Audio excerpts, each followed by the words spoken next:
Welcome everyone, Simon here from the Whales of Wall Street. We have a Quant video for you guys today. Haven't done Quant for a couple of months. Not too much has happened really, to be honest, with them. But I will try and do more regular videos on these guys for sure. But in the last few days, a bit of an update on the patent regarding the chronological ordering of blockchain transactions. This is something we covered actually about 5 or 6 months ago. I'll leave a link to that at the end of this one if you want further deep dive information on the exact patent and what it was about. I'll give you a bit of a brief overview anyway in a second for sure. But yes, the news that's come out, which kind of half confused me because I was like, I'm pretty sure I covered this ages ago, but it is actually in the fact that this has now been activated. So it's in real aspects of the world utility, which is awesome. And good development for Quant. We'll go into a bit of the chart shortly as well. Not really too much of a surprise to see that there wasn't too much movement in the chart, of course, but we'll go into that a bit more detail for sure.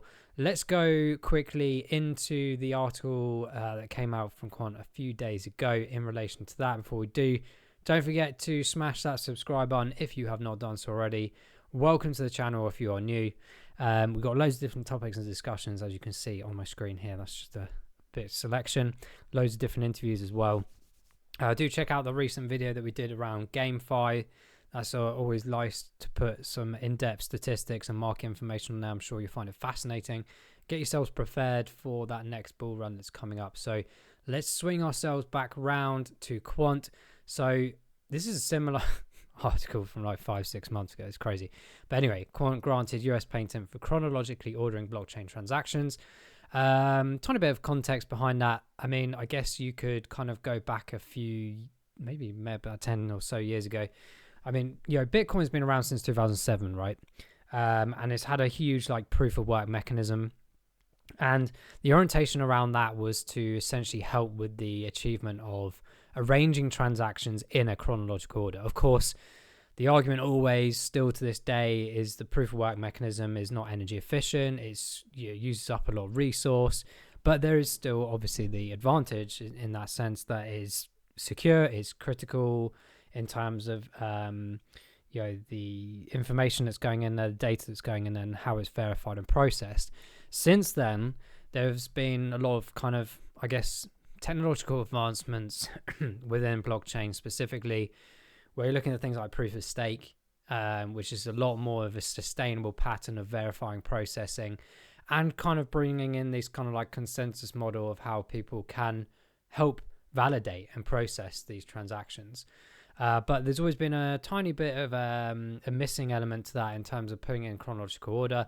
I mean, typically speaking, with blockchain across the board, you kind of have these transactions. You go back to like the Bitcoin chain proof of work mechanism is you have these transactions based on wallet transactions, not so much the actual definitive timestamp of when a transaction is actually made. Now, if you revert that conversation, that's really important from an auditing perspective or a financial institutional perspective. And that's why when we evolve these stepping stones, there's so many abbreviations now. You've got proof of work, proof of stake, proof of authorization, proof of you name it, they just keep going. And Quant has done a really good job utilizing things like its overledger system technology as well to try and enhance that procedure further. The other thing, which is something that we always say about Quant and many people know about, is the interoperability aspect, the bridging aspect of Quant's capability. Now, things like Chainlink do this very well with trying to bring chains together, hence the word Chainlink in its name. But Quant does something similarly, but maybe more on an institutional wholesale level, and particularly in the financial world. Now, if you can imagine a bank anywhere in the world is utilizing a specific blockchain, but this bank over here on the other side of the world is using a different chain. In the grand scheme of things of how the banking world works right now, of course, there's a messaging system. Here in the UK, we have like BACS and CHAPS. It's named differently across the world. And generally, a process of finance can take usually days in most instances, sometimes a bit quicker within a day or two, depending on the amount and the checking, etc. And that's why a lot of the compliance aspects are changing with ISO 222 compliance standardizations, for example, to help evolve into this digital format of financial messaging. So in addition to that, with the utilization of DLT technology, blockchain technology, we're speeding up the process of validating and processing the finality of that transaction, not only just showcasing in our bank accounts, but the actual process in the back end of a bank talking to another bank. Different API systems. In this instance, we're talking about different APIs also with potential different blockchain systems as well. These all need to talk to each other. So one of the big main kind of problems we have in the world at the moment, financial wise, is that processing ability, and particularly from a currency exchange point of view, maybe slight changes in the exchange rates and things, which again goes back to the point about like stable coins. We mentioned this in a recent video we did about CBDCs and stable coins off the back of the recent Digital Pound Foundation event that I went to in London, to try and build that concept to everyone's minds.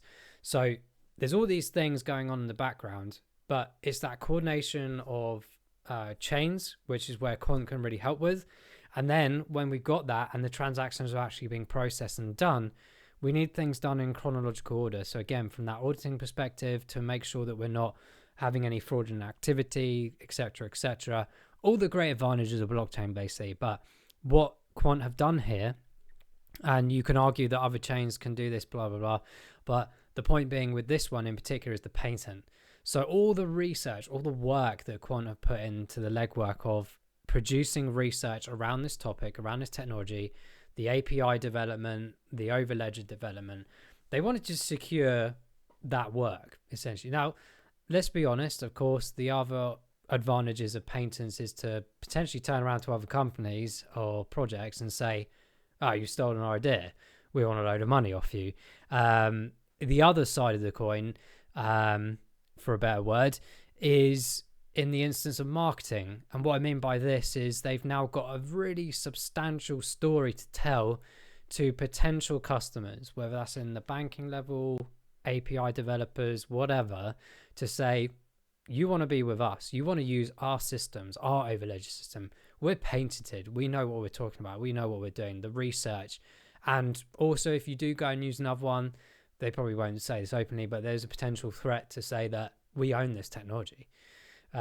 Patents I always have a bit of a flippant mindset about, because I feel like knowledge, things like this should be shared and collaborated with. And don't get me wrong, I'm sure they will do that, but it just kind of validates the effort that they put in and almost gives them a bit of protection. Because I can imagine in the next 5-10 years, especially in the financial world, this topic is not only going to be increasing as a narrative and a thought process and technological advancement, it's also going to be something where there's going to be a lot of monopolization potentially. If you look back at, I say look back, I didn't have a clue because I was too young, but when the World Wide Web sort of kicked off, you had a multitude of companies fighting for the space, and then patent after patent, and eventually over time, the amount of companies, the top level companies, started disappearing. The same with like search engines. I know some of them still operate. Was it called Lyco or something with the dog, and you had Ask Jeeves and all that lot.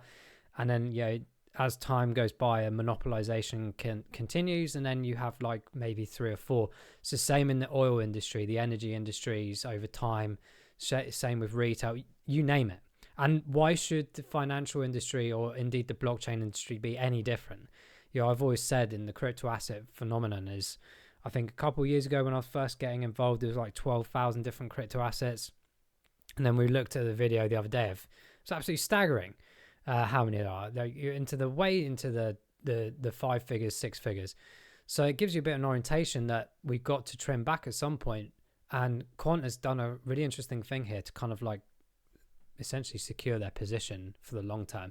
And as far as I'm aware, which we'll go into on this in a bit more detail, is this, I do believe, runs until at least 2040 before it's kind of looked at again. So you see here, this actual patent goes back all the way to 2017 and 18. It's been a long time. And when we reported about 5 or 6 months ago about that granting, then it also comes into fruition, and then it becomes active. And that's where this news article's come out from Quant a few days ago. That's why there's a lot of media attention around it.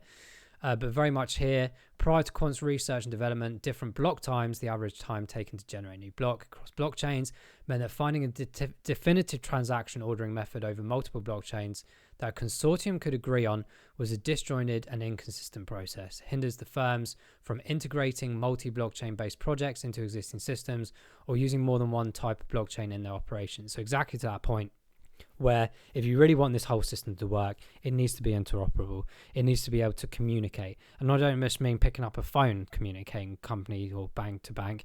I'm talking about the communication of the messaging service itself and the finance itself as well in the background. So it's absolutely key to really identify and solidify a solution for this. And off the back of all this, it does mention here as well, which is quite exciting, of course, overledger. In particular, other elements of overledger's technology are also patent pending in various jurisdictions. That's really exciting to know. We know their involvement with the Enbridge systems in Project Roslyn, the BSI, Bank of International Settlements institution, their application towards that, their advising towards that. Really exciting stuff going on there. And just generalization of the improvements of the processing and how we do things. So it's really exciting to see this. And as an investor or a holder, it's good news. But equally, on the other hand, as an investor, and certainly a lot of people in the space that have come onto the comments of previous Quant videos that we have done, which gives us nice transition. Have you noticed, by the way, how fast I'm going through the video compared to other ones? I'm trying to keep them a bit more snappier for you guys, so trying to keep it under 20 minutes. Let's go straight into the chart, because this is a great topic to lean into now. So we can actually start looking very quickly at the Quant price, which hasn't really moved too much over the last month or so, but here we go. Current price point of around $105, $106 as of recording. I have been purchasing and accumulating Quant at around the $100 mark. Back to my point, a lot of people in the comments say this technology is so advanced, it's such a prominent figure in the space. It's in such a big industry or works towards a big sector. Why is the price not moving? Why is it not bigger? Well, the ultimate answer to that really is something that I kind of identified many times with Quant and many other markets or assets, that relate to markets in the financial industry. Some of these chains and some of these projects do like massive X's in gains and increases percentage wise. And some of these like XRP, Quant, etc. are still quite stable. Well, first of all, there's a lot of volume going in and out irrespective of the price movements. Secondary to that is all the things that go on in the world for these to actually start working properly. Now, if you did a comparison, for example, with this and Solana, and you say, well, Solana's flowing up. Well, that's because a lot of companies and ecosystems are developing on there, and it's progressed significantly in a short space of time, along with loads of other variables. Well, with Quant and likes of Ripple, etc., where we see things so static all the time, we do get frustrated because we know the capability of it and we know how exciting an opportunity it is, and we know the advancements of these areas. So we have to conclude in our minds that we are still very early in the blockchain space in general, in terms of the life cycle where the whole entire technology will move, similarly to AI as well. And we have to understand that some other factors, like, for example, the new financial RTGS system hasn't been fully switched on yet. We understand that the compliance standardizations of ISO 222, albeit are in place or being introduced further and more so than ever before into our banking systems, are not fully flourished yet. So when we're looking at the financial industry related assets, for example, as we just said, Stellar, Ripple, etc., Quant being one of them, we have to take it with a bit of a pinch of salt to say, yes, of course, there's some advantageous points here and there where we can take some trade opportunities. Yes, some good announcements come out here and there as well to push the numbers like we saw back here in December to around $150, all the way up from its previous position in October around 87. That was a really good move. But we're now fluctuating at this $100, and we're always quite stable around this area. So it's a good DCA opportunity in my opinion. I still have my buy orders at these lower positions, but I'm fully expecting in my mind, and hopefully, in my opinion, suggesting that we could see the previous all-time high being smashed in that next bull run. If you were buying Quant at $64 or even the $80 or even at $100, there's still a good move from here to there, a good 300% plus, depending on those lower positions you got. But I do think that we could hit the next fib retracement level, the big major one, which is up here at $700. And if we do that, we're obviously looking at a higher significant increase in gains. Some are arguing that we'll hit the 1,000 mark, which kind of relates quite nicely with the long-term fib levels up here as well, around the 1083 dollar mark. So that's about 1,000 increase. And if you were buying around the $44 like last year, fantastic. You're looking at significant gain opportunities there. So there's plenty of opportunity in the selling spectrum, but to the point of why it's not moving, they're my kind of critical points of view as to why not just yet. First of all, we need a bull run to get up to these really high levels, but secondary to that, if we want to see some steady increase, it's not always like that in this space. As you know, we have to rely on many different variables around the world, but I think in particular with the financially related ones, we are looking at very specific detail in relation to the evolution of the financial industry. A lot of companies, banks, institutions are still not ready yet. We still don't know definitively what a CBDC will completely do or not do. So there's so many arguments and discussions still going on in the background that this whole utility, yes, things can build on it, APIs can be built, development on these chains and these projects, these protocols, overledgers, whatever. But the actual utility, i.e. everything being utilized in the sense that everyone around the world is now on this new system, is still a bit of a way off. So I do think that we'll see two critical cycles. We'll see the one that ends towards the end of this year into 2025, where I think the bull cycle will begin, purely from the fact of the interest rate reductions, all these other things that we're talking about, RTS, etc., all kick in at the same time. AI will be integrated significantly as well. And then we have like the agenda goals of 2030. So I think you'll see two cycles, this one, and you'll see one towards 2030. There is always an argument that is this cycle going to be the one where the last one where we make all the big significant gain money because mass adoption and mass audiences will be in by this time. Who knows? But the point being is that there is plenty of opportunity still for sure. Even from this point on to the $400 mark, you can imagine all the macro trend opportunities of selling and buying opportunities in that period of time that will be to take advantage of. But also if you're a long-term holder like I am, an accumulator for those longer term project areas of higher sell-off points, there's plenty more to come. So there's absolutely no worry in my mind. I'm not worried at all about Quant's development.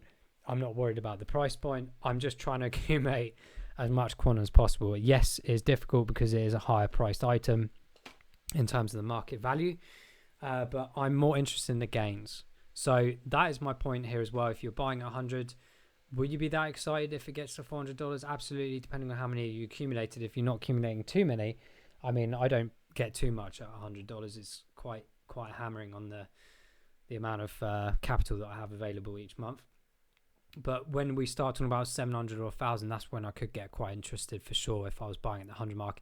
But the ones I've been buying at sort of 44.67, absolutely 400 be an interested mark, as would 700, and definitely obviously higher than that. So it's one to keep an eye on for, guys, one to learn more about. If you're new to Quant or you're new to this channel and you hadn't heard of Quant before, definitely do a load of research on it. It's absolutely phenomenal.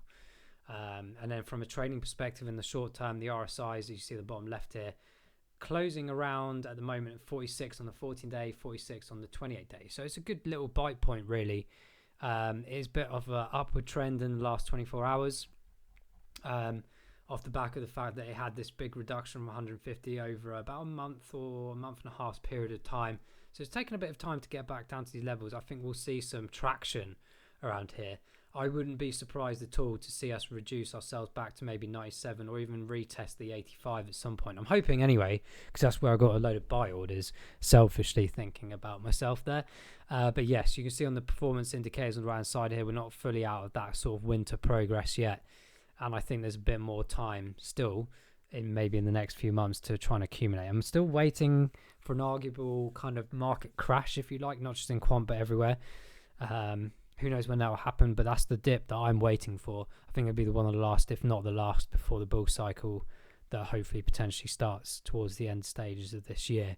So lots to think about, lots to digest, guys. Do leave your comments below. We absolutely appreciate them. What do you think about Quant in general? What do you think about this painting? Are you buying, selling Quant? Are you a long-term, short-term holder?